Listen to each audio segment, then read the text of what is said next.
ચાલો મારા ભાઈઓ, નવરાત્રી માટે ન્યૂ સ્ટોક આવી ગયો છે જીયાઝ મેન ક્લોથિંગ માં. ભાઈ બતાવો ને થોડોક આ બાજુ વૈયાવો ને.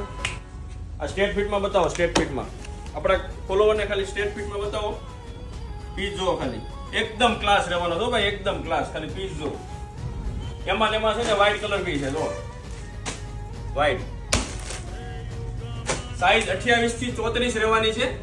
બધા સ્ટ્રેટ ફિટ માં, બધા ડેનિમ માં, બધામાં 28 થી 34 સાઈઝ રહેવાની છે. જોઈ લો ખાલી. Black colour. આ બધા પીસમાં 28 થી 34 રહેવાની છે. આ white piece green colour. Green કલરમાં 28 થી 36. 28 થી 36 સાઈઝ રહેવાની છે આમાં. ભાઈ ભાઈ આ બધું આવો. ખાલી ઇમ્પોર્ટેડ ફેબ્રિકમાં જોઈ લો. ઇમ્પોર્ટેડ ચાઇનાનું પીસ હો, ઇમ્પોર્ટેડ. એમ્બ્રોઇડરી વર્ક છે, એમ્બ્રોઇડરી. જો ભાઈ તમને બતાવી દઉં જો. બધા યુનિક કલર. ખાલી વસ્તુ જો. એમ્બ્રોઇડરી હો ભાઈ.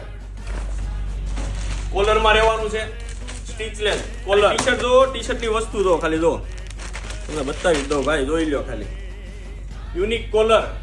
આખું ફેબ્રિક જો. યુનિક કલર રહેવાના છે ભાઈ, જોઈ લો. કલર જોઈ લો ભાઈ. કલર બતાવી દો, કલર બતાવી દો. આ બાજુ જાઓ ભાઈ. વ્હાઈટ કલર જોઈ લો ખાલી. કલર જો. શર્ટમાં જો ખાલી કલેક્શન. શર્ટમાં ખાલી શર્ટમાં જો ખાલી. આમાં સાઈઝ રહેવાની છે M થી XXL. ફંકી હો ભાઈ, ફંકી શર્ટ. ભૈયા જો ભાઈ. આનું નામ નથી લેવું, પણ ખાલી લેબલ બતાવો ભાઈ, લેબલ બતાવો. લોગો બતાવી દો. બધા જ બ્રાન્ડમાં છે ને અલગ અલગ પેટર્ન આવી ગઈ છે. બધા જ બ્રાન્ડમાં. ખાલી જોવો ભાઈ. Black colour. કાઈ નહીં. નીરવ ભાઈ બધું લેવા ક્યાં આવવાનું? અરે ભાઈ, જીયાઝ મેન ક્લોથિંગ માં આવી જાઓ. જીયાઝ મેન ક્લોથિંગ.